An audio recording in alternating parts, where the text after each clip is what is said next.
ঠাকুর, মা, স্বামীজিকে প্রণাম নিবেদন করছি। ঠাকুরের অন্যতম সন্ন্যাসী পার্ষদ স্বামী তুরীয়ানন্দজি মহারাজকে প্রণাম নিবেদন করছি। তার পুণ্য জন্মতিথি উপলক্ষে আমরা তার জীবনচরিত অনুধ্যান করছি। এমনিতে তিথি অনুযায়ী জন্মতিথিটা হচ্ছে চান্দ্রপৌষ শুক্লা চতুর্দশী তিথি শনিবার। এবার পড়েছে বুধবার 27শে জানুয়ারি।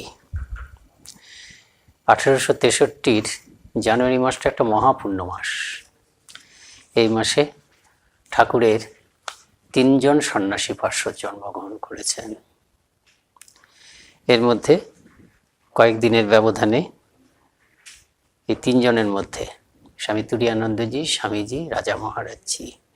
তুরীয়ানন্দজি জন্মগ্রহণ করেছেন ওই তেসরা জানুয়ারি, স্বামীজি 12 জানুয়ারি, আমরা তো সকলে জানি, আর রাজা মহারাজজি 21শে জানুয়ারি। মহাপুণ্য মাস। যুগাবতারে 3 সন্ন্যাসী পার্ষদ এই 1863 জানুয়ারি মাসে জন্মগ্রহণ করেছেন। আর এই 1863 জুলাই মাসে শশী মহারাজজি রামকৃষ্ণানন্দজি জন্মগ্রহণ করেছেন। হরিনাথ চট্টোপাধ্যায়ের নাম ছিল।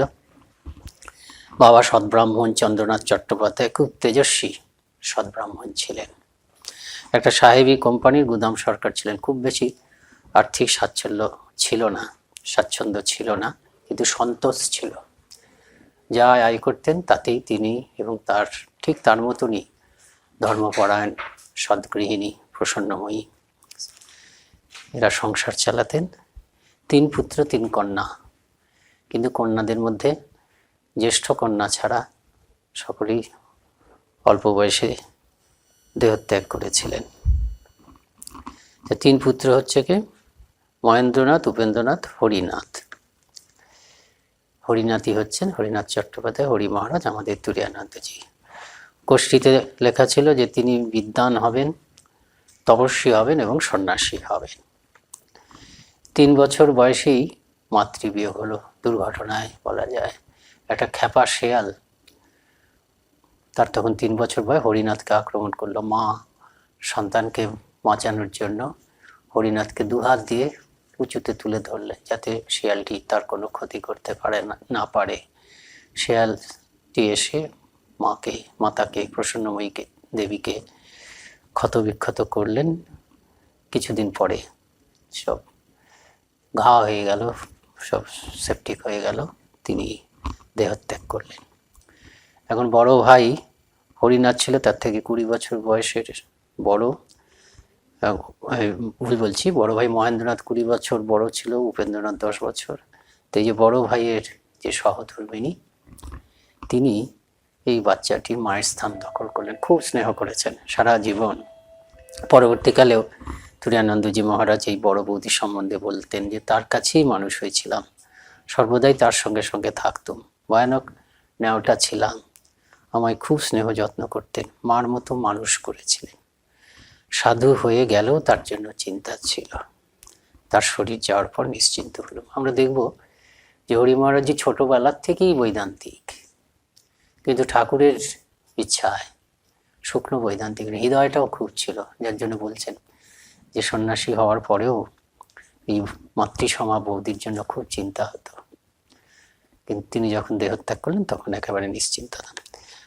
হরিনাথ মহারাজ মানে তুরীয়ানন্দজি মহারাজের বাড়ি ছিল, মানে এখানে থাকতেন কলকাতায় বাগবাজারের বোসপাড়াতে। আর ছোটবেলা থেকেই গঙ্গাধর মহারাজ অখণ্ডানন্দজি মহারাজের সঙ্গে তার ভাব ছিল, বন্ধুত্ব ছিল, যদিও অখণ্ডানন্দজি মহারাজ 1 বছরের ছোট ছিলেন। তিনি থাকতেন আহিরি টোলাতে।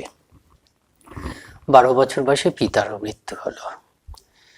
পিতাও অন্য ধরনের মানুষ ছিলেন, দাদারাও খুব ভালো ছিলেন। তা মৃত্যুর আগে সেই সময় তিনি খুব কাঁদছেন। তখন দিদি গঙ্গার পাড়ে নিয়ে যাওয়া হলো। আগে তখন গঙ্গা স্পর্শ করে দেহত্যাগ করেন। শেষ সময় এসে গেছে পিতার, তাকে গঙ্গাতে নিয়ে যাওয়া হয়েছে, শুয়ে রাখা হয়েছে গঙ্গার জলে পাটা ডুবিয়ে। আর ছোট হরিনাথ, 12 বছরের হরিনাথ খুব কাঁদছে। তখন জ্যেষ্ঠা ভগিনী বললেন যে ওকে আপনি কিছু উপদেশ করুন। তখন দেখা গেল কি অনাসক্তভাবে সেই মৃত্যুপথযাত্রী পিতা বলছেন, কি উপদেশ দেবো আবার, জগৎ হরির, হরি জগতের, অর্থাৎ এই জগৎ হরি, জগৎ হরির, হরি জগতের। প্রথম হরিটা সম্ভবত এই প্রথম হরি হচ্ছে শ্রীকৃষ্ণের, শ্রীকৃষ্ণের এই কৃষ্ণময় যে হরি, কৃষ্ণময় যে জগৎ, সেই জগতেরই একজন তো আমার পুত্র হরি, কাজেই শ্রীকৃষ্ণই দেখবেন। হরি জগতের, জগৎ হরির। তা বড় হয়ে উঠলেন, বাবা চলে গেলেন, এখন দাদা বৌদিরা এরাই পিতামাতার স্থান নিয়েছেন এবং খুব স্নেহ যত্ন করে আর স্বাধীনতা দিয়ে, সব থেকে বড় কথা হচ্ছে স্বাধীনতা দিয়ে বড় হতে দিয়েছেন। বেশি বকাঝকা করতেন, বকাঝকা করার মতো স্বভাবও তার ছিল না। খুব তেজস্বী স্পষ্টবাদী ছিলেন ঠিকই, স্বাধীনভাবে বড় হচ্ছেন। যেমন হরি মহারাজ জিতুরিয়ানন্দজির বৈশিষ্ট্য হচ্ছে কি ছোটবেলার থেকেই সাধু জীবন যাপন করছেন। প্রত্যেকেই ঠাকুরের পার্শ্বদরা প্রত্যেকেই জন্ম থেকেই সাধু স্বভাব, কিন্তু উনি একদম নিষ্ঠা বলে যেন সেদিন থেকেই যেভাবে পরবর্তীকালে সাধু জীবন যাপন করেছে, ঠিক সেদিন থেকে কঠোর নিয়মানুবর্তা, তপস্যা, কৃচ্ছতা এর মাধ্যমে জীবন যাপন করতে শুরু করে দিয়েছেন সেই কিশোর বয়স থেকে। যেমন শরীর চর্চা করতেন, তেমনি ব্রহ্মচর্য পালনে তৎপরতা। ব্রহ্মচর্য পালন তৎপরতা মানে কি, যে ব্রাহ্মণ সন্তান পৈতে হয়ে গেছে, গায়ত্রী জপ করতেন, সন্ধ্যা আরাধনা করতেন নিয়মিতভাবে, সন্ধ্যা করতে 3 বার গঙ্গা স্নান করতেন, নিজে রান্না করতেন, হবিষ্যান্ন, নিরামিষ ভোজন করতেন, আর কঠিন শয্যায় শয়ন করতেন। ব্রহ্মচারীদের মানে ট্র্যাডিশনাল মতে, অর্থোডক্স মতে ব্রহ্মচারী সাধু তাদেরকে এইভাবে চলতে হয়, যে একেবারে কোনো শরীরের কোনো আদর করা চলবে না, শরীরকে একবারে সপাক অন্ন খাওয়া, হবিষ্যান্ন খাওয়া, কঠিন শয্যায় শয়ন করতেন। আর মন তো পবিত্র রাখতেনই, বাইরে শরীরকেও এতটা নিগ্রহ করতেন। আর সঙ্গে সঙ্গে শরীরকে শক্ত রাখার জন্য 100 ডন 500 বৈঠক করতেন। এত ডন বৈঠক করতে যে বন্ধুরা বলে তুই একদিন মরে যাবি, পাত্তা দিতেন না, বলে আমি মরে যাবো আর তোরা বেঁচে থাকবি, এসব বলতেন। তা অল্প বয়সী বেদান্ত বিচারে পারদর্শী, এরকম একটা এমন একটা অসাধারণ জীবনযাপন করছেন। তো পাড়া প্রতিবেশীরা দাদাকে মাঝে মাঝে বলতো, ওর দিকে একটু দেখাও, ওর দিকে একটু নজর, তো এরকম হয়ে যাচ্ছে। দাদা খুব উদার, বলছে ও তো কিছু অন্যায় করছে না, নিষ্ঠাবান ব্রাহ্মণ সন্তানকে যেভাবে চলতে হয় সেগুলোই করছে, ও তো কিছু করছে না, একেবারে নিখুঁতভাবে সেটা মেনে চলছে। এটার জন্যই মনে হচ্ছে যেন অসাধারণ। তা দাদা এইভাবে তাকে প্রোটেকশন দিতেন। তা অল্প বয়সী বেদান্ত চর্চা করতেন এবং তিনি কোনো রকম মানে পড়াশোনা কোথায় করলেন, পড়াশোনা হচ্ছে কম্বুলিয়ারটোলা বাংলা স্কুলে পড়তেন। প্রথমে কিছুদিন পড়লেন, সেখানে তিনি বাংলা এবং সংস্কৃত সাহিত্যটা ভালো করে পড়ছিলেন। তারপর গেলেন হচ্ছেন একটা খ্রিস্টান স্কুল, জেনারেল অ্যাসেম্বলিতে। হ্যাঁ, তিনি কিন্তু একটা কোনো মানে গ্রহিষ্ণু মনোভাব, কোনো একঝোঁকা মনোভাব ছিল না। একঝোঁকা মনোভাব রবীন্দ্রনাথ স্বামীজির সম্বন্ধে বলছেন যে তার মতের মধ্যে কোনো একঝোঁকা ভাব নেই, ওয়ান সাইডেড নয়, গোড়ামি নেই। তেমনি প্রথম থেকে আমরা দেখছি বালক হরি তিনি বাংলা স্কুলে পড়েছেন, সেখানে বাংলা সংস্কৃত শিখেছেন, তারপর খ্রিস্টান স্কুলে পড়ছেন। হ্যাঁ, কিন্তু কোনো একঝোঁকা মনোভাব নেই। কেন? ছোটবেলার থেকেই তিনি গীতা পড়েছেন, উপনিষদ পড়ছেন, গীতা পড়ছেন, চণ্ডী, বিবেক চূড়ামণি এগুলো সব কণ্ঠস্থ তার, তুলসীদাসের দোহা বলি এগুলো সব কণ্ঠস্থ। কাজে বেদান্তের প্রতিপাদ্য জিনিস তিনি প্রথমেই অন্তত শ্রবণ এবং মনন করে ফেলেছেন। শুনতে হয়, বিচার করতে হয়, তো এগুলো হয়েছে। কীরকম হয়েছে, ছোটবেলায় গঙ্গা স্নান করছেন, হঠাৎ দেখা গেলো তিনি স্নান করছেন, গলা পর্যন্ত ডুবে, হঠাৎ দেখা গেলো দূর থেকে কি একটা ভেসে আসছে, বস্তার মতন বা একটা কিছু কালো মতন কি ভেসে আসছে। তীরের লোকেরা বলে কুমির কুমির, সঙ্গে সঙ্গে তিনি উঠে এসছেন, উঠে এসেই বললেন, সংস্কার বসে উঠে এসছে। উঠে এসে মনে হলো আমি না বেদান্ত চর্চা করি, আমি না আত্মা, তাহলে কুমিরের জন্য ভয় পেলাম। সঙ্গে সঙ্গে আবার জলে নেমে গেলেন, আবার স্নান করতে শুরু করে দিলেন। নিজেকে বললেন আমি দেহ নই, আমি আত্মা, আমার মৃত্যু নই। যে কোনো কারণে হোক জলে টলে নাড়া পড়েছে, হইচই হয়েছে, কুমির আর ভাগ্যক্রমে আর আসেনি। তাই এরকম তো হিন্দু ভাব, বেদান্ত ভাব সত্যিভাবেই খালি মুখস্থ না, নিজের জীবনেও আচরণ করার চেষ্টা করেন সেই ছোটবেলার থেকে।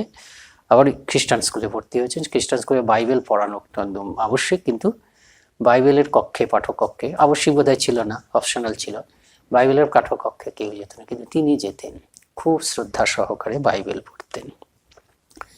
এদিকে বাইবেল, ওদিকে গীতা, উপনিষদ, চণ্ডী। ছেলেবেলায়, ছোটবেলা থেকেই মনে মনে চিন্তা যে সংসার যেভাবে লোকে করে সেভাবে করবেন না, হ্যাঁ, মানে বিবাহ টিবাহ করবেন, এটা একদম ভেবে গেছে। এই সময় ছোটবেলায় কাকার এক ছেলেকে মারা যেতে দেখলেন, খুব তিনি ভালোবাসতেন তাকে, খুড়তো ভাই, তাকে ভালোবাসতেন, বৈরাগ্য আরও বাড়ল। এই সময় চিতপুরে সর্বমঙ্গলার মন্দিরে একজন খুব সাধু এলেন, বেশ উচ্চ পর্যায়ের সাধু, সবাই যেতেন, বাকসিদ্ধ ছিলেন তিনি। তা তিনিও ওই অখণ্ডানন্দজি তো তার বাল্যবন্ধু, তার সঙ্গে সেখানে যেতেন, গিয়ে বসে থাকতেন, ভালো লাগতো। তা সাধু একদিন জিজ্ঞেস করলেন, সবাই যায় কি সাধুর কাছে, যে ভবিষ্যৎ কি, চাকরি বাকরি কি, রোগ টোগ কি করে সারবে, সাধু বলে দিতেন, বাকসিদ্ধ চিনি ছিলেন, যা বলতেন সেটা ফলে যেত, কাজে লোকের ভিড় হতো। তা তিনি যান, চুপ করে বসে থাকেন। তিনি আমার গঙ্গাধর মহারাজ যান। তো যেদিন সাধু তাকে জিজ্ঞেস করেন, বলতে তিনি একাই চিনি ছিলেন, কেন গঙ্গাধর মহারাজের কোনো উল্লেখ পাচ্ছি না। তা সাধু একদিন জিজ্ঞেস করেন, তুমি তো প্রতিদিন আসো আর যাও, কিছু তো চাও না, তোমার কিছু চাওয়ার নেই? তখন উনি বললেন, হ্যাঁ আমি চাই, ভগবান লাভ করতে চাই আর সাধন ভজন করতে চাই। সাধু খুব খুশি হলেন, কেউ তো চায় না, প্রকৃত সাধু, তিনি খুব খুশি হলেন, বাবা খুব ভালো, তা তোমার হবে, কিন্তু একটু দেরি আছে, এখন বাড়িতে থেকেই সাধন ভজন করো। তো হরিনাথের এই সাধুর প্রতি শ্রদ্ধা ছিল, এসেছিল নিশ্চয়ই, তার সাধুর কথা তিনি মাথায় দিয়ে বাড়িতে বসে খুব নিষ্ঠা সহকারে সাধন ভজন করতে শুরু করলেন। ঠাকুরকে দেখেছিলেন তিনি আর গঙ্গাধর মহারাজ মিলে, তখন তাদের 13-14 বছর বয়স, 1877 সালে। ইনি তো থাকতেন বাগবাজারে আর উনি থাকতেন আহিটোলা।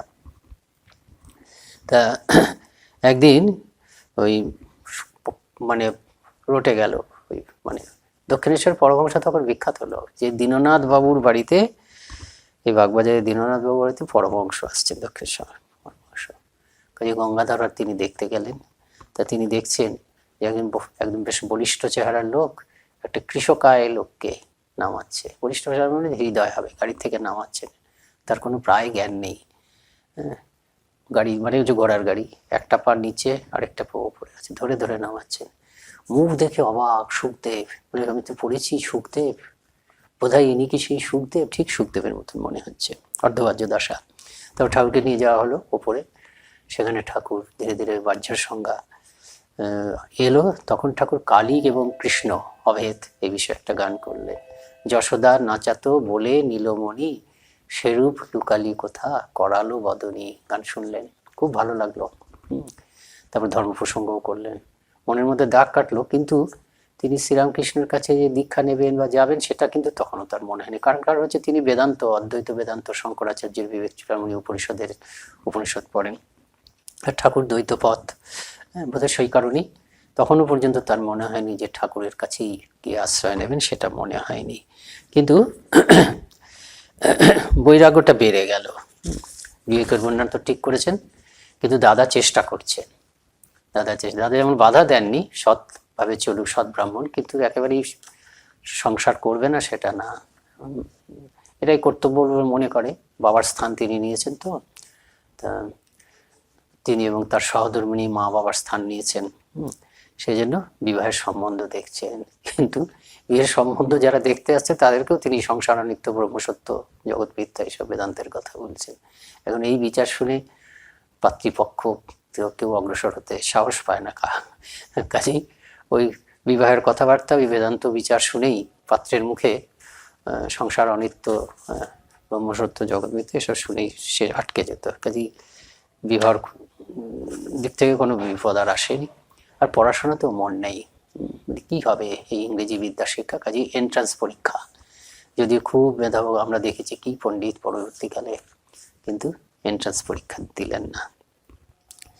এর আরো 2-3 বছর পরে, যখন 17 বছর বয়স, 1880 খ্রিস্টাব্দে, তিনি একদিন নিজেই দক্ষিণেশ্বরে চলে গেলেন এবং ঠাকুর খুব খুশি হলেন।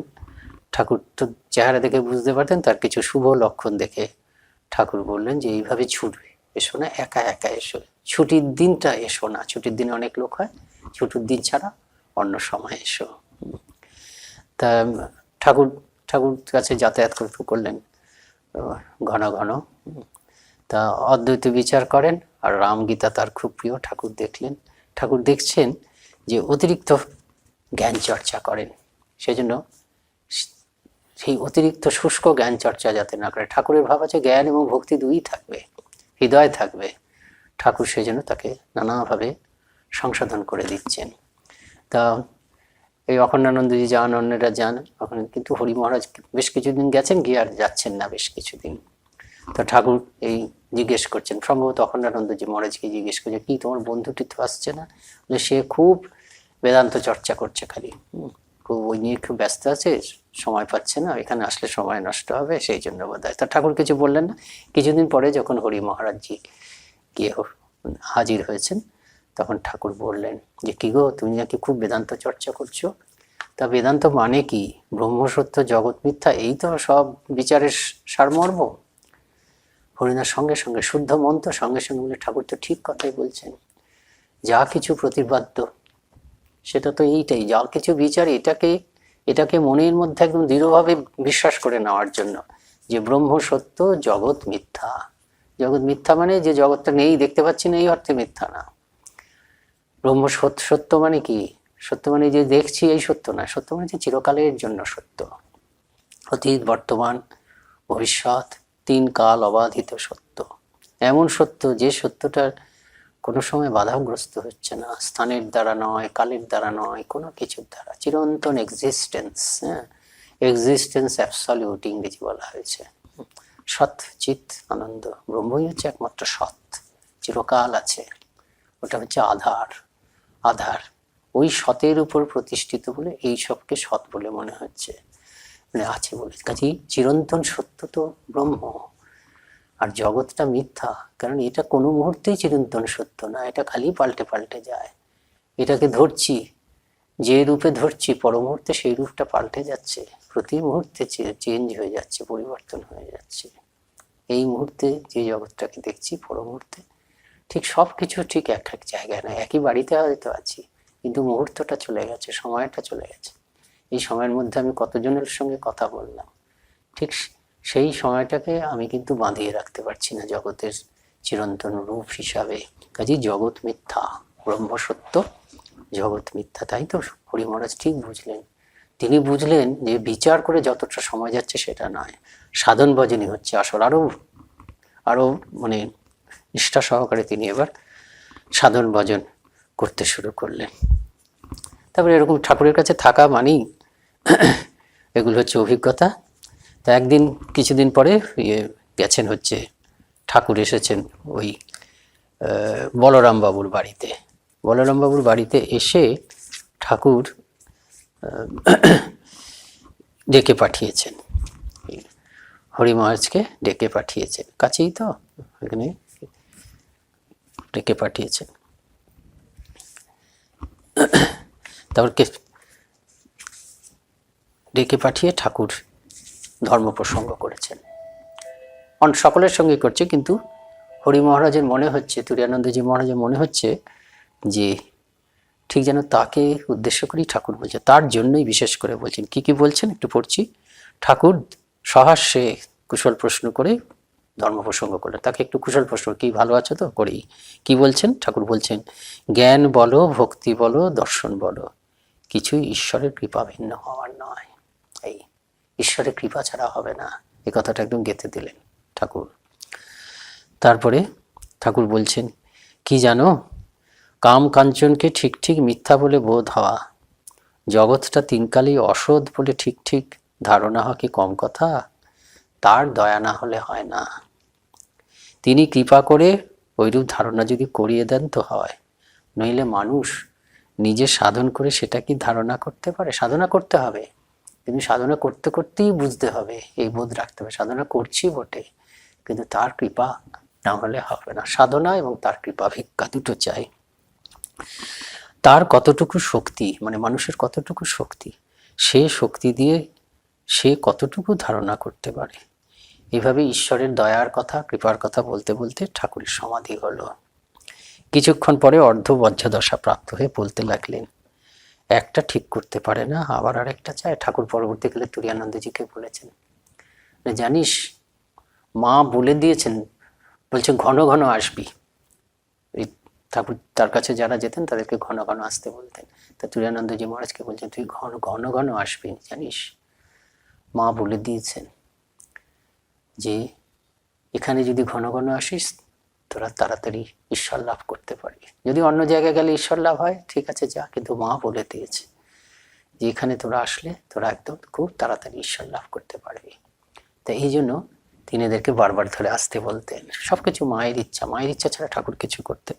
তাই এরকম ঈশ্বরের কৃপার কথা বলতে বলতে ঠাকুরের অর্ধবজ্রদশা প্রাপ্ত হলো, মানে সমাধি হলো। তারপর কিছুক্ষণ পরে যখন অর্ধবজ্র আবার ফিরে আসছেন ঠাকুর, তখন ঠাকুর বলছেন একটা ঠিক করতে পারে না, আবার আরেকটা চায়। এই কথাগুলো বলতে বলতেই ঠাকুর গান ধরলেন ওই অবস্থায়, ওরে কুশীলভ করিস কি গৌরব, ধরা না দিলে পারিস কি ধরিতে। হনুমানকে ধরেছিল, হনুমান ইচ্ছায় ধরা দিয়েছিলেন কুশ আর লবের কাছে। হ্যাঁ, আর লব আর কুশ ভাবছেন, হনুমান বুঝতে পেরেছেন রামজিরই সন্তান, সেই জন্য ধরা দিয়েছে। কিন্তু লব আর কুশ খুব ভাবছে যে একটা বিরাট কাজ করেছি।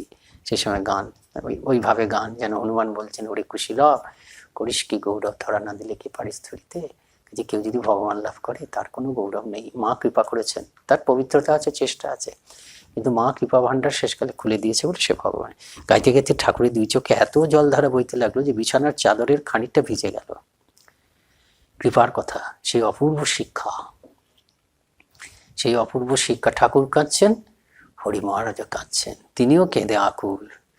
কতক্ষণে তবে দুজনে প্রকৃতিস্থ হলেন। ঠাকুরেরও কান্না থাকলো, হরি মহারাজেরও কান্না থাকলো। কি নিয়ে কান্না? ঈশ্বরের কৃপা।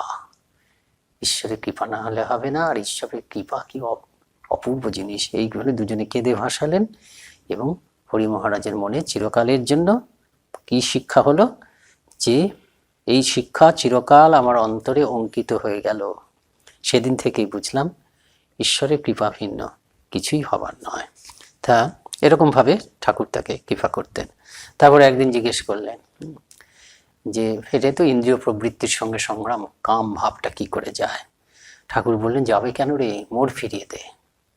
এরকম বললেন যে হরিনাম কর, হরিনাম কর, হাততালি দিয়ে চলে যাবে।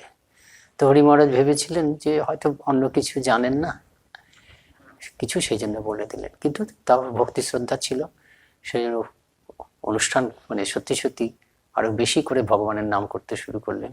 কিছুদিনের মধ্যে দেখলেন যে সত্যি সত্যি তো মানে উপকার পেলেন। এরকম এভাবে পূর্ণ করে দিচ্ছেন। ঠাকুরের এটাই কাজ, এটা শুদ্ধ আধার। নিজেরা এগোচ্ছে, ঠাকুর তার নিজের ভাব, এই যুগের ভাব হচ্ছে সমন্বয়, সব কিছুকে নিয়ে একটা ব্যালেন্স লাইফ, তাতে সুবিধা হয়, তাড়াতাড়ি যাওয়া যায়। তা হরি মহারাজ তো সন্ন্যাসী হবেন, সেই জন্য মাতৃজাতির কাছ থেকে দূরে থাকতে হবে। নারী জাতি, তার মধ্যে একটা যেন ঘেন্নার ভাব, বলে একদম বলেই ফেলেছেন ঠাকুরকে, আমি ওদের পর্যন্ত সহ্য করতে পারি না, মানে কাছে আসবে সেটাই সহ্য করতে পারি না। এমনকি এই যে বৌদি এত ভালোবাসেন, যার জন্য তার এত চিন্তা, মাতৃসমা, তার হাতে খেতেও সংকোচিত। ঠাকুর উপদেশ দিলেন, সে কি রে, ঘেন্না কেন করবি, মানে তোদের হাওয়া পর্যন্ত সহ্য করতে পারি না। ঠাকুরকে বলছেন যে আমি মেয়েদের হাওয়া পর্যন্ত। ঠাকুর তিরস্কার করলেন, তুই বোকার মতন কথা বলছিস। নারী মূর্তিদের অবজ্ঞার চোখে দেখার কারণ কি? তারা জগন্মাতার এক একটা মূর্তি, মানবী মূর্তি। তাদের মায়ের মতো দেখবি ও শ্রদ্ধা করবি। তাদের প্রভাব থেকে মুক্ত হবার এই হচ্ছে উপায়। অশ্রদ্ধা নয়, বরঞ্চ বেশি শ্রদ্ধা। একেবারে জগৎজননী, নিজের গর্ভধারিণী এবং জগৎজননী রূপে শ্রদ্ধা। এবং এইভাবেই আমরা এই মন্দ ভাবের হাত থেকে আমরা রক্ষা পেতে পারি। তা না করে ঠাকুর বলছেন, যতই তাদের অবজ্ঞা করবি ততই তাদের ফাঁদে পড়বি। এবং পরবর্তীকালে আমরা দেখব যে একদম মাতৃময় তুরীয়ানন্দজি একেবারে। তারপর একদিন হরিনাথকে বলছেন যে আপনার কাছে থাকলে, যেমন হরিনাথ বলছেন ঠাকুরকে যে আপনার কাছে থাকলে যেমন উদ্দীপনা পাই, ঘরে গেলে পাচ্ছি না। ঠাকুর খুব উৎসাহ দিচ্ছেন, সে কি কখনো হতে পারে? তুই হরিদাস, হরির দাস, তোর ঈশ্বর বিস্তৃতি অসম্ভব, এটা হতেই পারে না কখনো। হরিনাথ বলছে কিন্তু আমি তো বুঝতে পারছি না। তখন ঠাকুর একটা সাংঘাতিক কথা বললেন, কোনো কিছুর সত্যতা কারো জানা বা না জানার উপর নির্ভর করে না। কাজে তুই যে অন্তরে ঈশ্বর সর্বস্ব, ঈশ্বরগত প্রাণ, এটাই হচ্ছে তোর স্বরূপ, এটাই হচ্ছে তোর প্রকৃত সত্য রূপ। কাজে তুই এক্ষুনি বুঝতে পারিস বা না পারিস কিচ্ছু যায় আসিস না, তোর সত্য রূপটা, সত্য স্বরূপটা অক্ষুণ্ণই থাকবে। তুই জানিস আর না জানিস, তুই হরির সেবক, হরির ভক্ত, তুই ঈশ্বরগত প্রাণ, এটাই তোর স্বরূপ। এইভাবে হচ্ছে গুরু। গুরু শুধু সাহায্য করেন না, আত্মবিশ্বাস ছাড়া তো কেউ এগোতে পারে না। গুরু শিষ্যের মধ্যে এরকম আত্মবিশ্বাস জাগিয়ে দেন। আরেকদিন ঠাকুরকে হরিনাথ বললেন যে আমার নির্বাণ চাই, অর্থাৎ ব্রহ্মজ্ঞান চাই। ঠাকুর বললেন যারা শুধু নির্বাণ চায় তারা কাঁচা খেলোয়াড়, ভয় তরাসে। আর পাকা যারা খেলোয়াড় তারা কি করে, নির্বাণ লাভের পরে, নির্বাণ মানে হচ্ছে ওই ব্রহ্মজ্ঞান, সেটাকে যদি বৌদ্ধ ধর্মের পরিভাষায় বলি তাহলে নির্বাণ বলা যেতে পারে। তা যারা শুধু নির্বাণ চায় তারা ঠাকুর বললেন যে তারা হচ্ছে ভয় তরাসে, কাঁচা খেলোয়াড়। আর যারা পাকা খেলোয়াড় তারা কি করে, যে ঘুটি পেকে গেলেও সে আবার নামিয়ে এনে নতুন করে খেলে, মানে তার কোনো ভয় নেই। সে জানে যে আমি যদি আবার খেলি আমি কোনো জায়গায় ধরা পড়বো না, আরো ভালো করে খেলতে তাদের ভাল লাগে লীলা। কেন সে জানে, একদম কনফিডেন্ট নিজের সম্বন্ধে যে কখন কিভাবে পেকে যেতে হবে। কাজেই এরা হচ্ছে পাকা খেলোয়াড়। অর্থাৎ ব্রহ্মজ্ঞান লাভ করেছি, লাভ করার পর আবার জগতে নেমে এসেছি। জগতে নেমে এসে আসক্ত হচ্ছে না, ব্রহ্মবুদ্ধিতে জগতের ক্রিয়া মানে সব কিছু কাজকর্ম করছি। এবং যখনই প্রয়োজন হচ্ছে নির্বিকল্প সমাধিতে গিয়ে সেই ব্রহ্মসুখ উপলব্ধি করে ফিরে আসছি।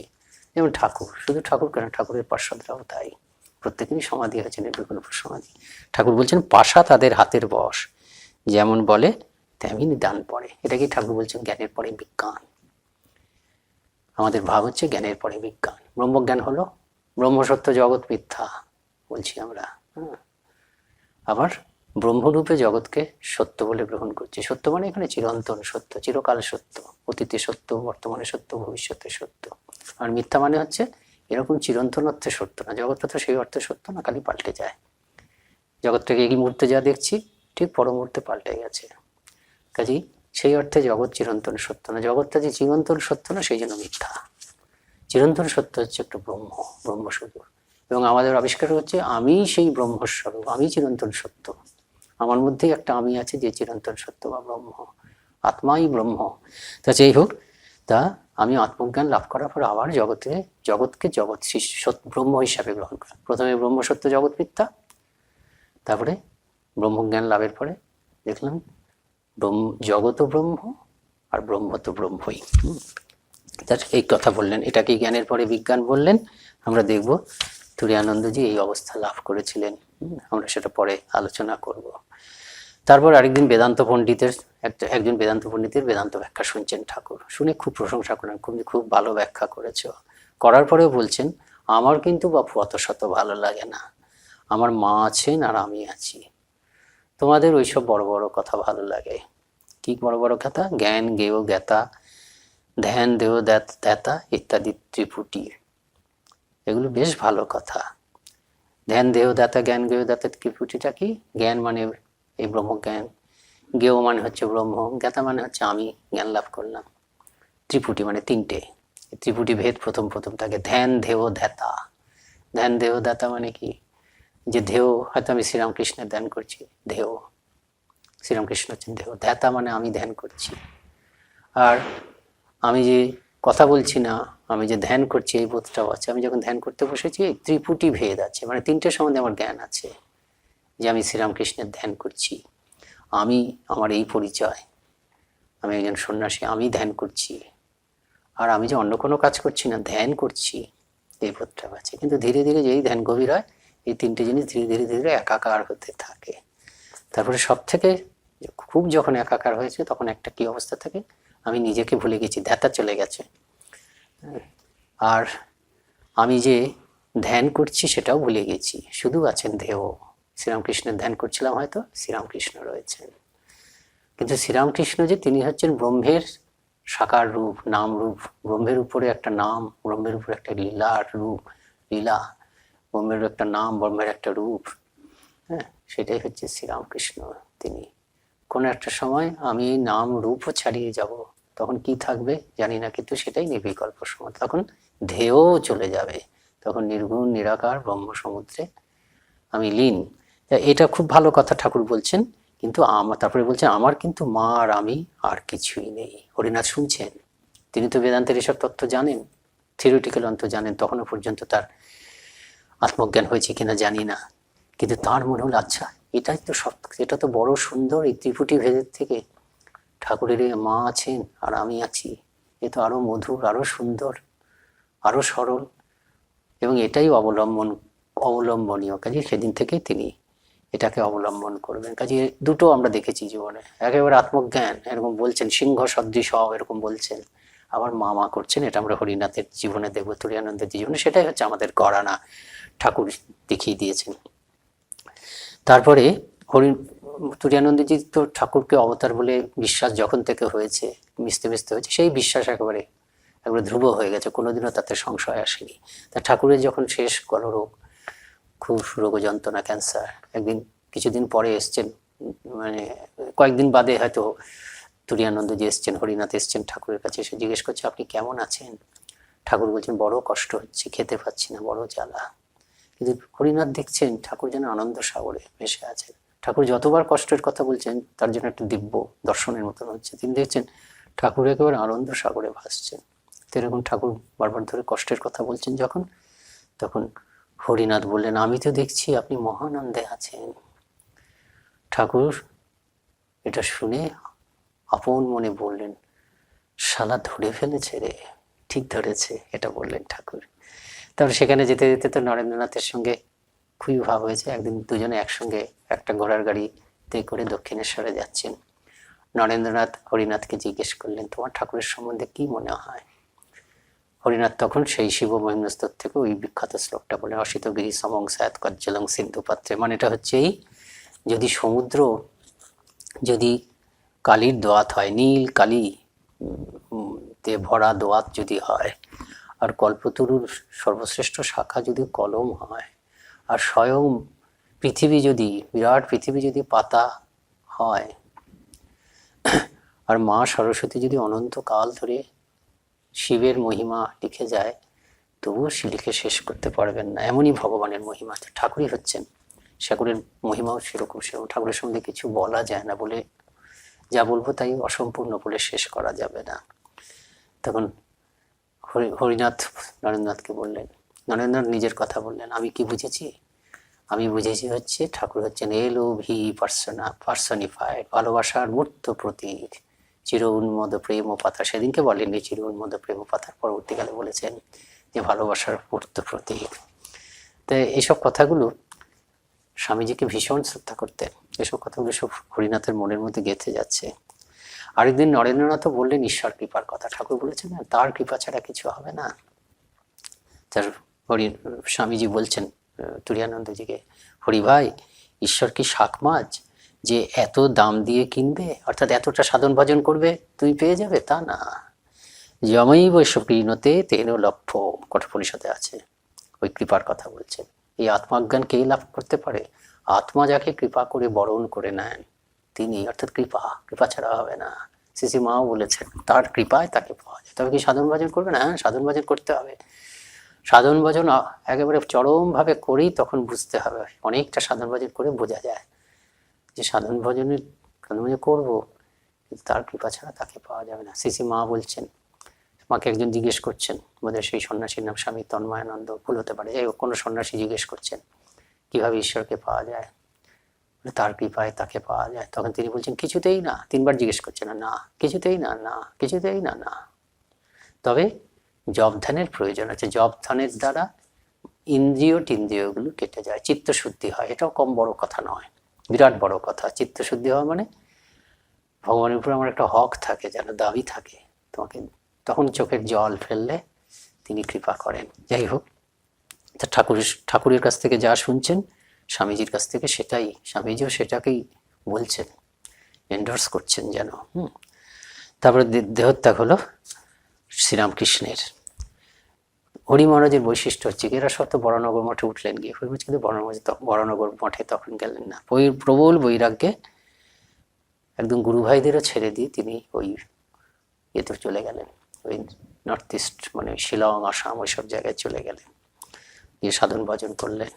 তারপরে 1887 খ্রিস্টাব্দে বরানগর মঠে যোগ দিলেন। 1886 অগাস্ট মাসে তো ঠাকুরের দেহত্যাগ হলো, আর 1886 অক্টোবর 19 অক্টোবর বরানগর মঠের প্রতিষ্ঠা হলো।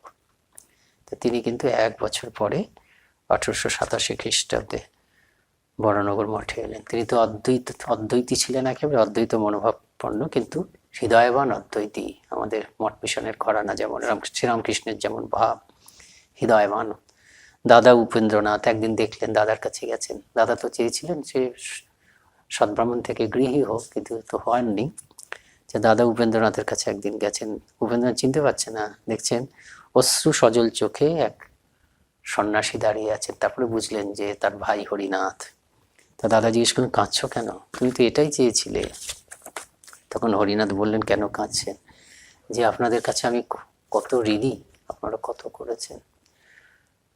তখন দাদা বললেন যে তুমি তো এটাই চেয়েছিলে, তাতে কি আছে? তুমি যখন আমার দাদা হিসাবে, জ্যেষ্ঠ ভ্রাতা হিসাবে আমাদের যা কর্তব্য ছিল আমরা করেছি, আর তুমি যখন সন্ন্যাসী গৃহী হলে না, তখন এই পথেই তোমার পক্ষে ভালো। আমি আশীর্বাদ করছি তোমার সিদ্ধি লাভ হোক। যেই বলা তার সমস্ত মনের কষ্ট কেটে গেল, ম্লান মুখ উদ্ভাসিত হয়ে উঠল। এরপরে তিনি পরিব্রাজক হয়ে ঘুরেছেন, সমস্ত গুরু ভাইরাই ঘুরেছেন, স্বামীজি ঘুরেছেন, অন্য কখনো একাকী, কখনো কয়েকজনকে নিয়ে, সবসময় নির্ভীক, তেজস্বী। এরকম বনের জঙ্গল টঙ্গল, বাঘ ভালুক এদের কাছে কিছু নয়, কখনো প্রাণের ভয় তিনি করেননি।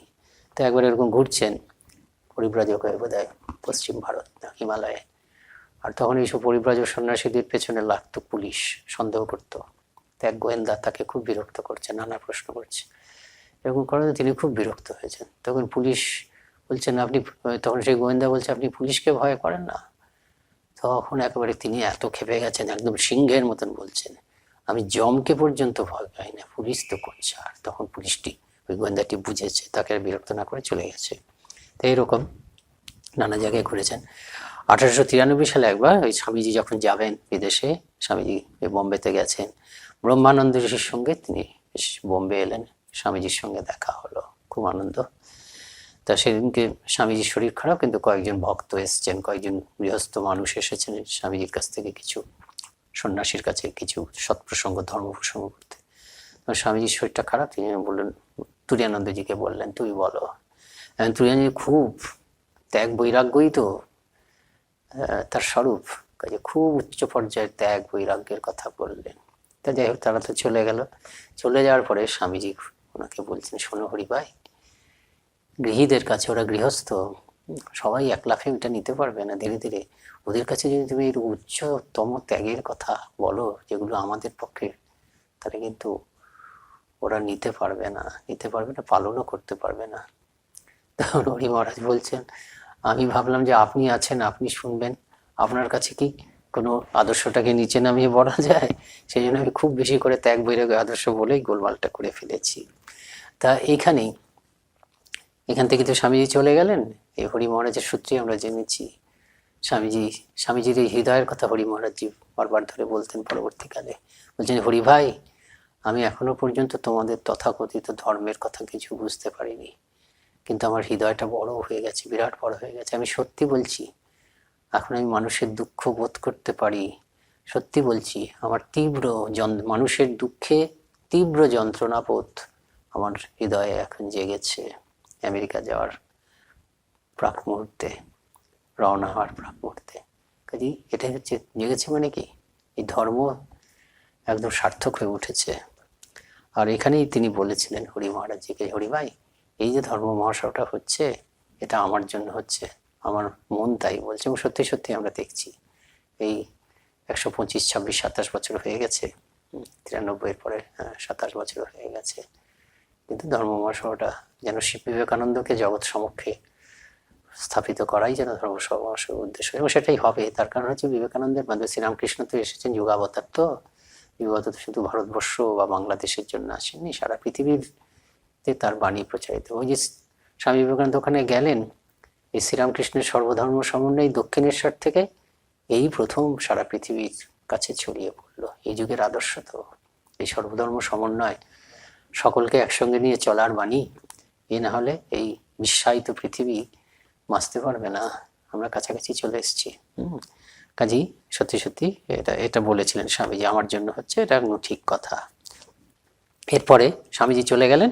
এরপরে স্বামীজি এই ব্রহ্মানন্দজি, রাজা মহারাজজি এবং তিনি গিয়ে বৃন্দাবনে গভীর তপস্যা করলেন।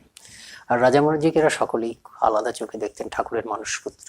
স্বামীজি একটা চিঠি লিখছে, মনে রাখবে রাখালকে দেখো, রাখাল হচ্ছে ঠাকুরের ভালোবাসার জিনিস। তা সকলেরই এই ভাব, হরি মহারাজের তাই ভাব। ভিক্ষা করে খেতে হবে, তো রাজা মহারাজজিকে তিনি ভিক্ষা যেতে দিতেন না, তিনি নিজেই ভিক্ষা বেরোতেন। আর ভিক্ষা মানে কি, কেউ তো কিছু দিত না, একটা গোটা রুটিও দিত না, খণ্ড খণ্ড রুটি হয়তো দিত। এই বাড়িতে কিছু খণ্ড রুটি পেলেন, শুকনো রুটি, আরেক বাড়িতে এই খণ্ড খণ্ড রুটিগুলোকে নিয়ে জলে ভিজিয়ে নরম করে খেতেন।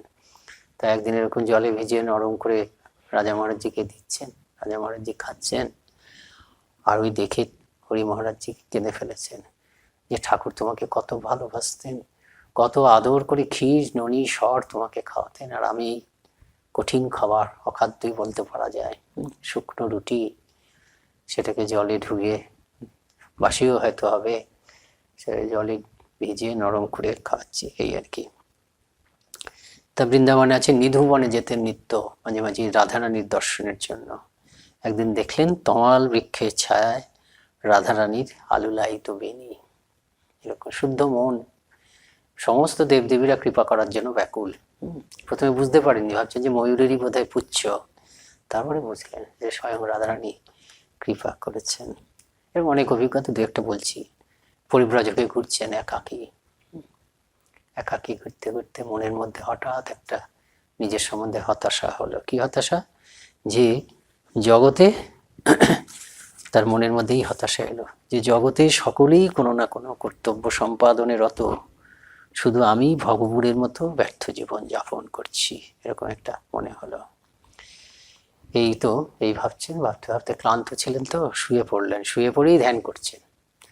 ধ্যানে দেখলেন যে যে সুবিশাল ভূমিতলে তিনি শায়িত আছেন এবং তার দেহ আকাশ পাতাল জুড়ে বিস্তৃত রয়েছে। আর সেই নিস্তব্ধতা ভঙ্গ করে অশরীরী বাণী উঠছে। কি বাণী? দেখো তুমি কত মহান, কেন তুমি ভাবছো যে তোমার জীবন ব্যর্থ?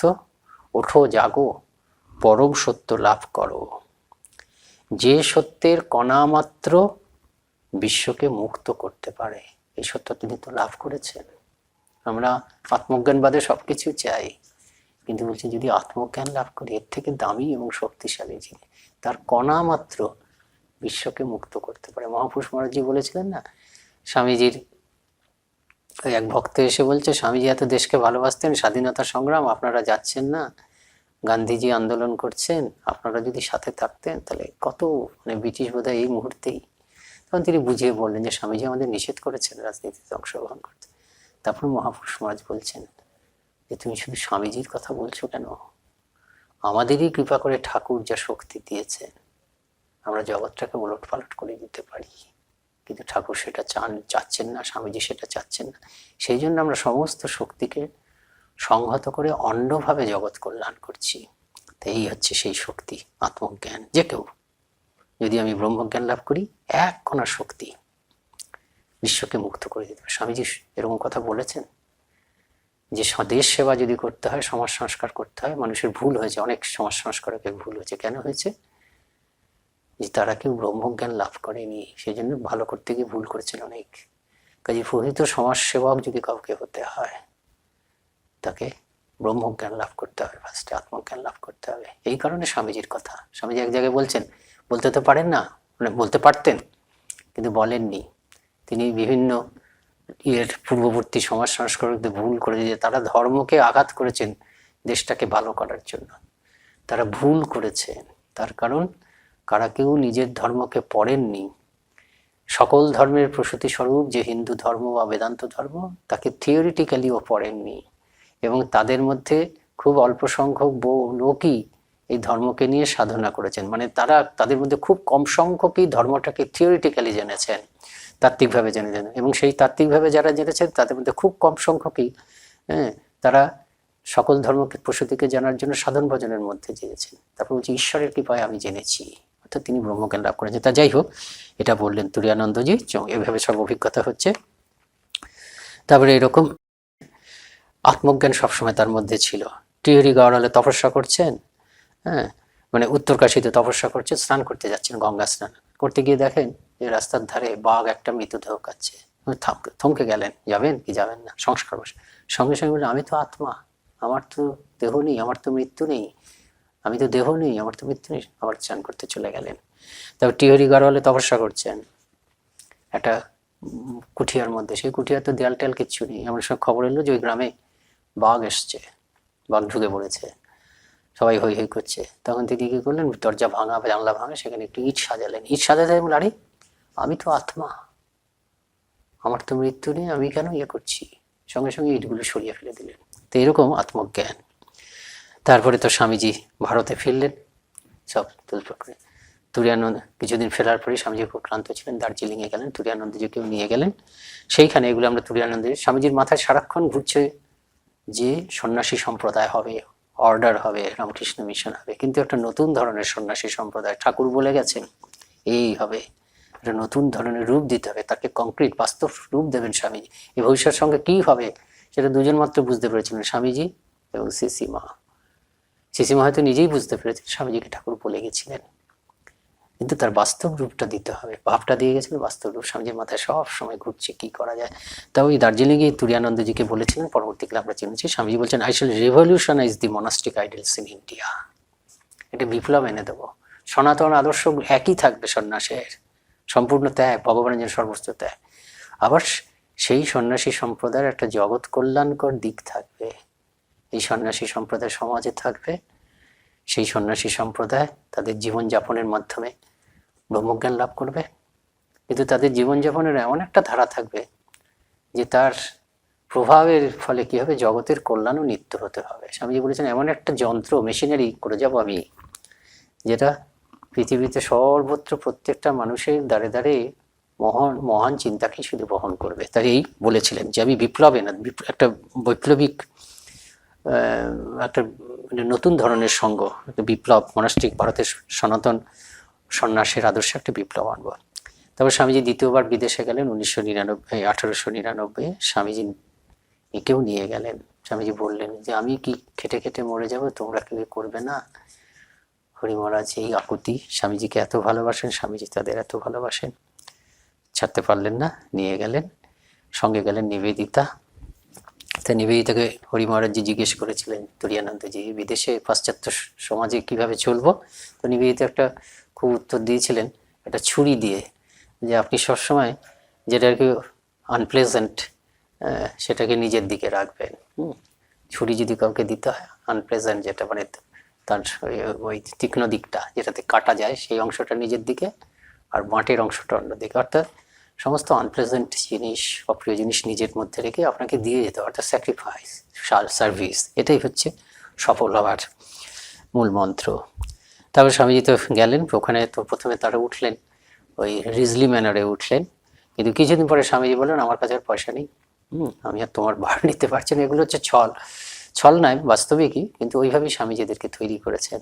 আমি সান ফ্রান্সিসকো চলে যাচ্ছি, তুমি কোথায় যাবে দেখো। তো তুরীয়ানন্দজি তো খুব মুশকিলে পড়ে গেছেন, ওর ভেতর ভেতর একটু রাগও হয়েছে। তখন উনি ঠিক করলেন যে মন্ট ক্লেয়ারে বৃদ্ধা মিসেস হুইলারের বাড়ি যাবেন। এই মিসেস হুইলার খুব ভালো মানুষ, বয়স্কা, কিন্তু সারদানন্দজির শিষ্য ছিলেন। তিনি কাজেই এদেরকে জানতেন, অনেক এই ভাবধারার সঙ্গে পরিচিত ছিলেন, এবং অনেক বেদান্ত অনুরাগীদের সঙ্গে তার যোগাযোগ ছিল। সেখানে গেলেন। তখন স্বামীজি কোথাও দুদিন বাদে বললেন, কোথায় যাচ্ছ? বলে ওখানে। বলে ঠিক আছে যাও, তুমি ওখানে গিয়ে একটা আশ্রম করো। তো তুরীয়ানন্দজি রাগ বলেন, আমি কোনো আশ্রম করতে পারবো না। বলে তোমরা যেখানে যাবে সেখানেই আশ্রম হবে, তুমি সৎ প্রসঙ্গ করো আর জীবন দেখাও, তাহলেই হবে। আর ভারতকে ভুলে যাও, এটা অনেকবার বলেছেন স্বামীজি।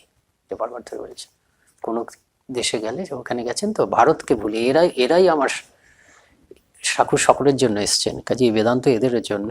তা মন্টক্লেয়ারে গেলেন, খুব খুশি মিসেস হুইলার, খুব ভালোভাবে তাকে গ্রহণ করলেন এবং অনেককে খবর দিলেন। তিনি তাদের কাছে বেদান্তের প্রসঙ্গ ক্লাস নিতে থাকলেন। আর নিউ ইয়র্কে ছিলেন হচ্ছে অবেদানন্দ। নিউ ইয়র্ক খুব বেশি দূর নয়, এখান থেকে 40 মাইলের মতন দূর ওই এর থেকে, মন্টক্লেয়ার থেকে।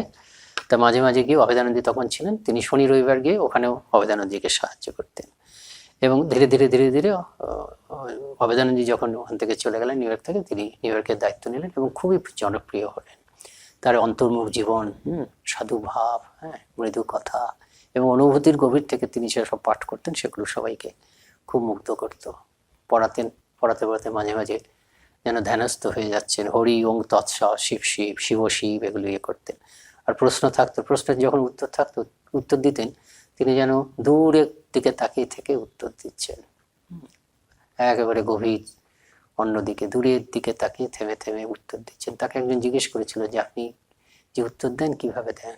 তখন তিনি বলছেন, দেখো, দুভাবে উত্তর দেওয়া যায়।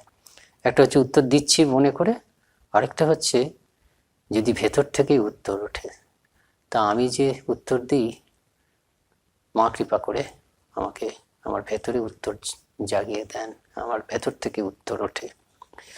তা এই বেদান্তের শিক্ষা দিতেন। তো অতুলানন্দ যে মহারাজ, তিনি শ্রী মায়ের দীক্ষিত ছিলেন, কিন্তু তুরীয়ানন্দের যারা খুব প্রভাবিত হয়েছে। অতুলানন্দের স্মৃতিকথা থেকে এইসব কথা জানতে পারি। মানে তিনি যখন এই বেদান্তের কথা বলতেন, বেদান্ত আর মা জগৎ জননী, তিনি যখন বলতেন তখন রাস্তার দিকে খেয়াল থাকতো না, মানে চারপাশে কে আছে। একদিন রাস্তা দিয়ে যাচ্ছেন, রাস্তা দিয়ে যেতে যেতে একদম হাতটাকে এরকম করে তুলে ধরে, গুরুদাস, উচ্চস্বরে, গুরুদাস সিংহ তুল্য হও, সিংহ তুল্য হও, একেবারে শৃঙ্খল খাঁচার থেকে বের হয়ে এসো, একেবারে বিরাট একটা লাভ দাও এবং সবকিছু কাজ কেল্লাফতে করে দাও।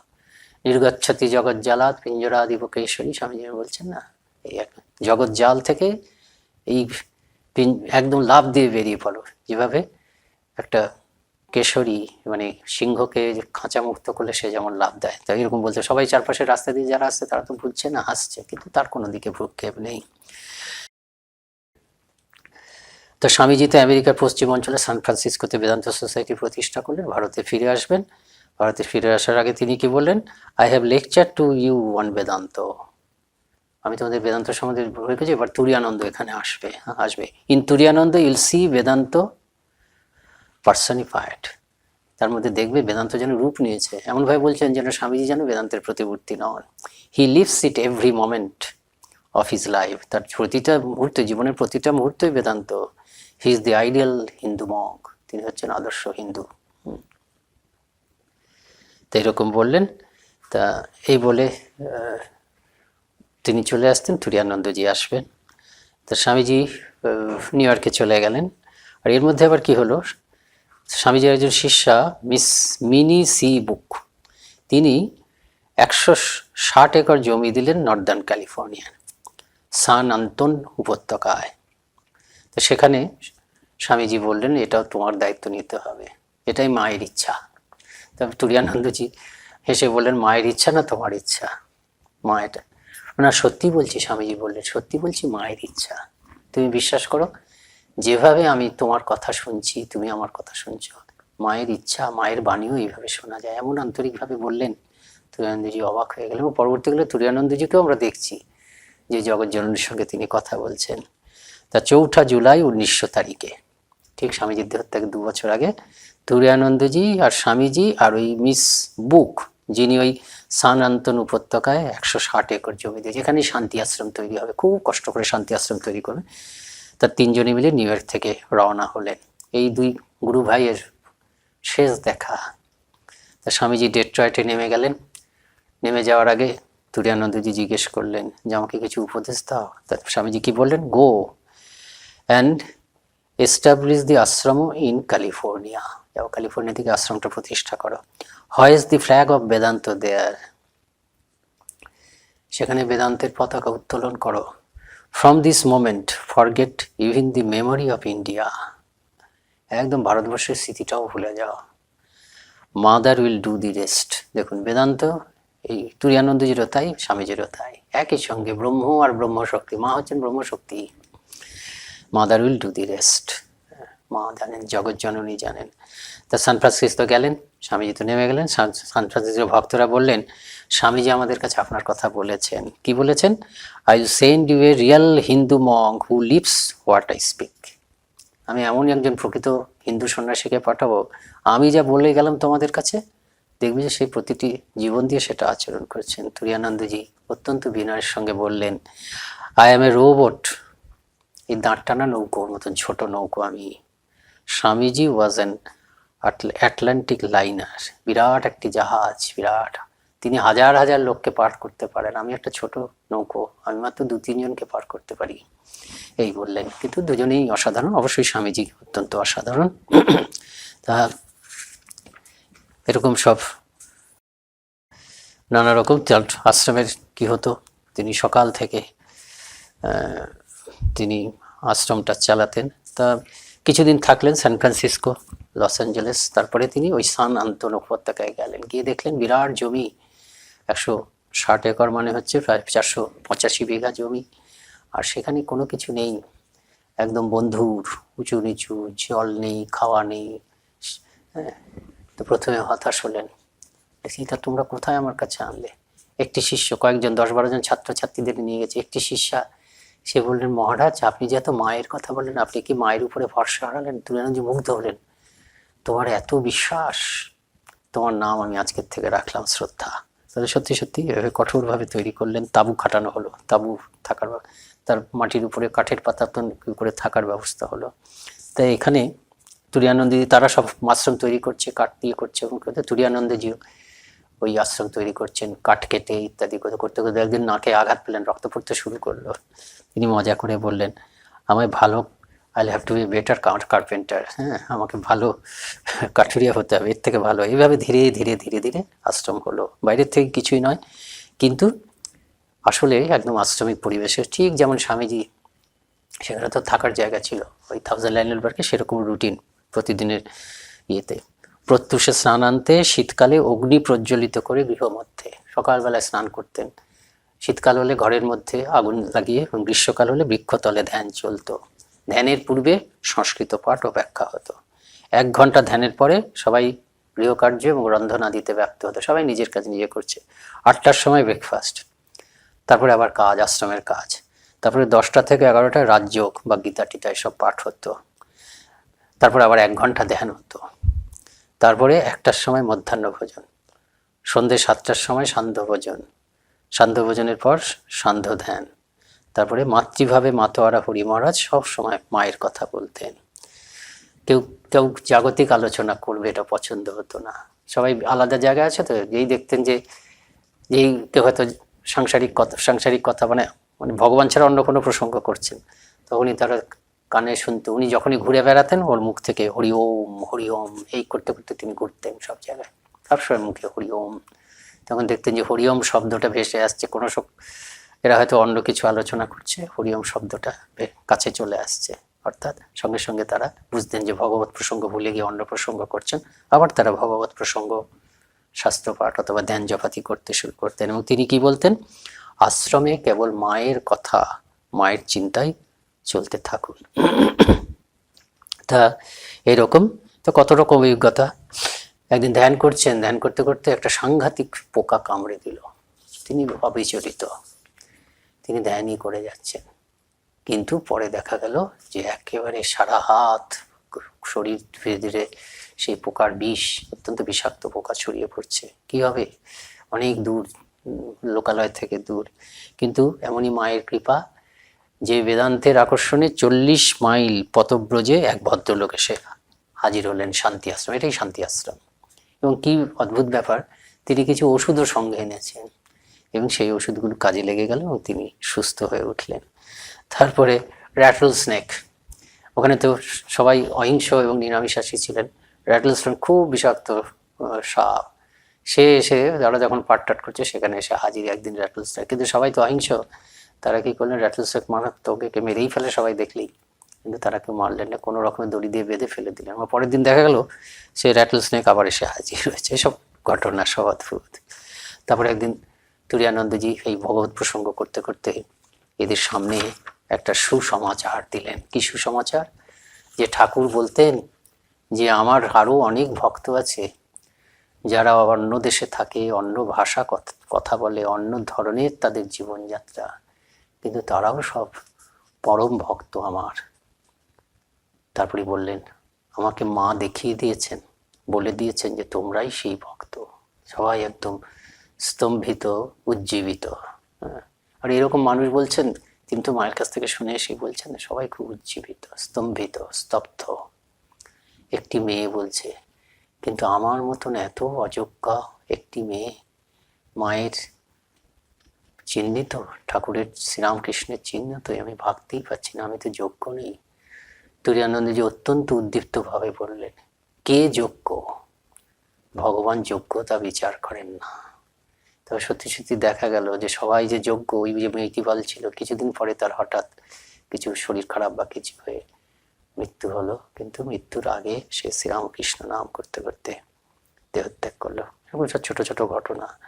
একজন ভদ্রমহিলা খুব বেদান্তের অনুরাগী, কিন্তু তার স্বামী একদম বিরক্ত বেদান্তের অনুরাগী বলে, তাকে একদম তার সঙ্গে দুর্ব্যবহার করে, এমনকি আসতে দিতে চায় না।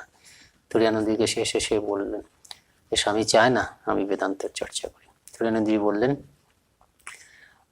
সতী নারীর কর্তব্য হচ্ছে স্বামীর কথাই তো শোনা, তাহলে একটু বেদান্ত চর্চা কম হলে কি হয়? কিন্তু তাই সে বেদান্তকে ভালোবেসে ফেলেছে। অত্যাচার চলছেই। তখন তুরীয়ানন্দজি বললেন ঠিক আছে, আমি কি একদিন দেখা করবো। সেই ভদ্রমহিলা খুব ভয় পেলেন যে আমার স্বামী অত্যন্ত উগ্র প্রকৃতির, আপনাকে খুব অপমান করবে। কিন্তু তুরীয়ানন্দজি গেলেন, গিয়ে করমর্দন করলেন, একটু দুটো কথা বললেন। ভদ্রলোক একেবারেই একদম পাল্টে গেলেন, কিছুই বলতে হলো না। এরকম মানুষ তো সত্যি কথা যে ব্রহ্মজ্ঞানী লোক তো হাজারে হাজারে হয় না। দেশটাই ধন্য হয়ে গেছে যে ঠাকুরের একজন পার্শ্বদ ওখানে উপস্থিত, আত্মজ্ঞ লোক। তার যে কি ক্ষমতা, সেই মানুষটি পাল্টে গেল ক্রমশ, এবং স্ত্রীও তারও তার যে বাধা ছিল দূর হয়ে গেল।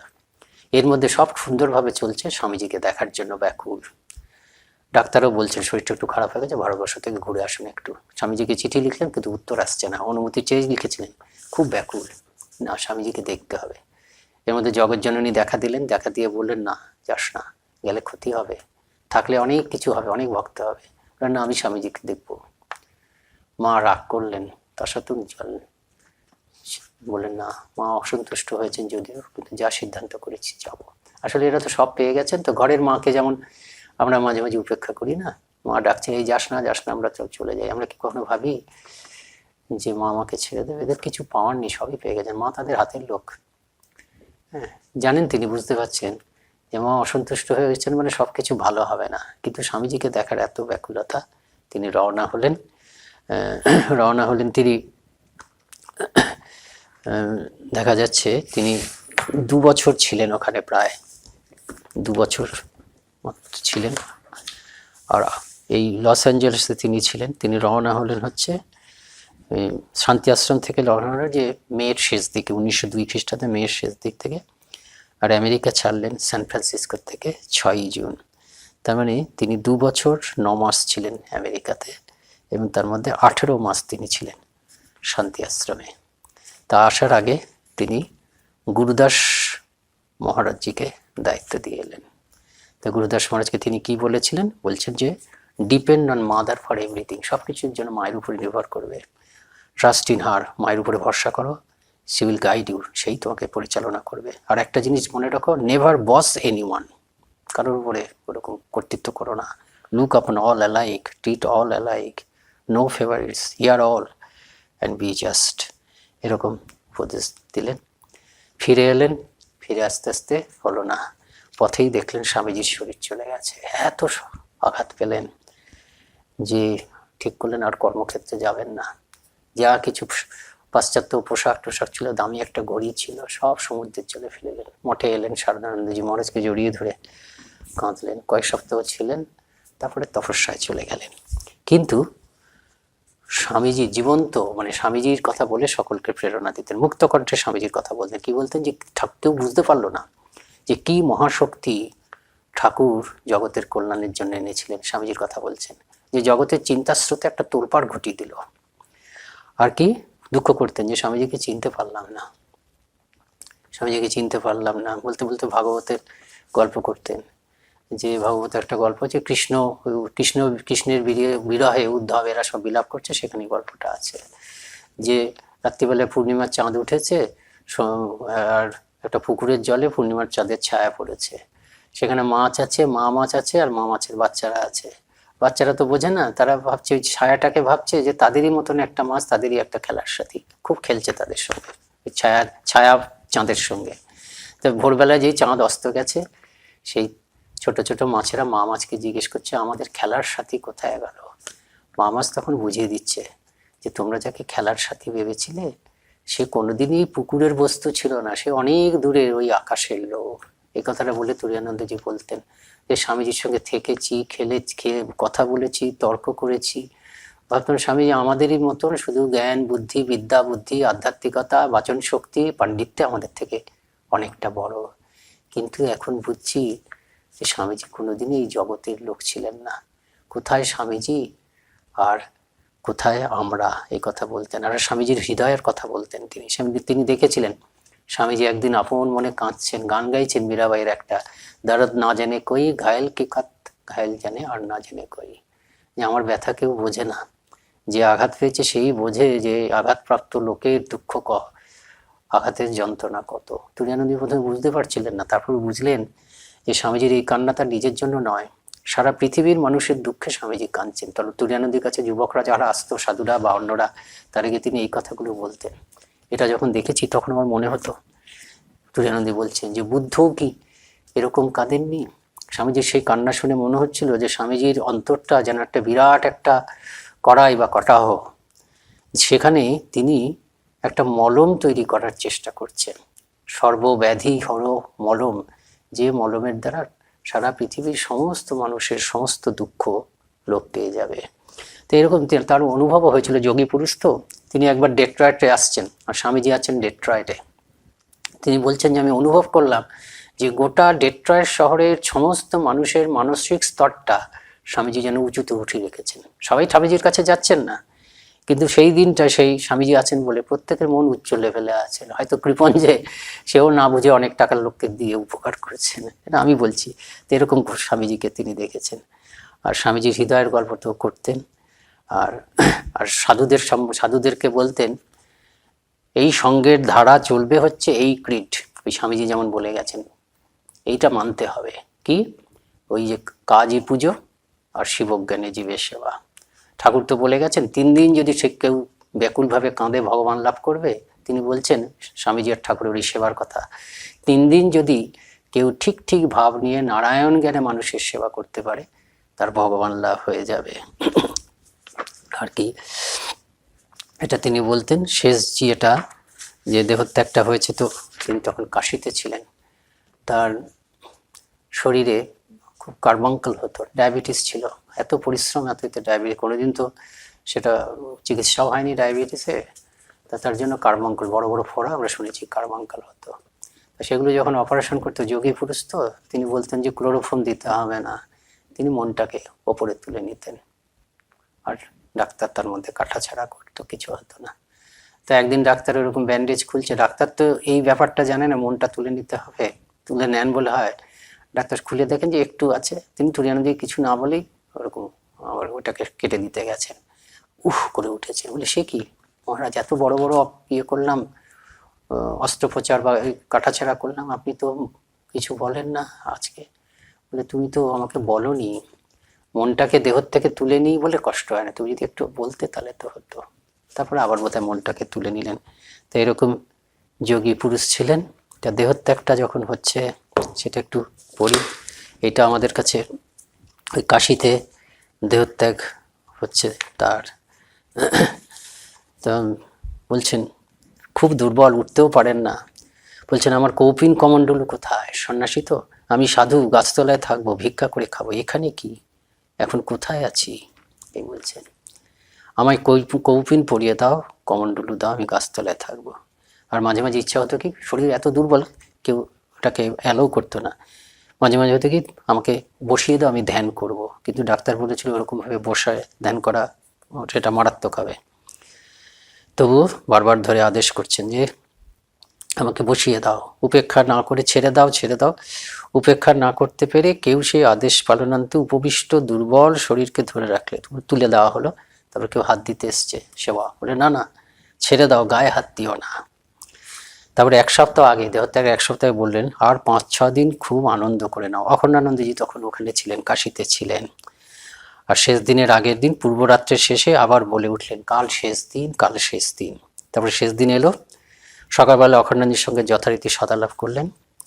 আর যতই সেই আসল ক্ষণ উপস্থিত হতে রাখলো, ততই মায়ামুক্ত মহাপুরুষ প্রিয়জনের শেষ বন্ধন ছিন্ন করার উদ্দেশ্যে বললেন। কি বললেন? তোমরা আমাকে ছেড়ে দাও, তাহলে নিশ্চিন্ত হতে পারি। সকলের কাছে বিদায় নিলেন। তবে যাই এরকম বললেন। যেদিনকে চলে যাবেন সেদিনকে কোনো কিছু গ্রহণ করতে রাজি হলেন না। সবাইকে বলছেন যে আমাকে একটু বসিয়ে দাও, কিন্তু কেউ রাজি হচ্ছেন না। কেন? শরীর ভীষণ দুর্বল, তোর কি হবে? তখন তিনি বললেন সব বোকা, কেউ বুঝতে পারছে না শরীর যাচ্ছে, প্রাণ যাচ্ছে। তখনও যখন কেউ তাকে বসিয়ে দিচ্ছে না, তখন বললেন যে আমার পা দুটোকে অন্তত লম্বা করে দাও। তারপরে প্রণামের উদ্দেশ্যে এই দুটো হাত তুলে প্রণাম করলেন। প্রণাম করতে গিয়ে কি বললেন?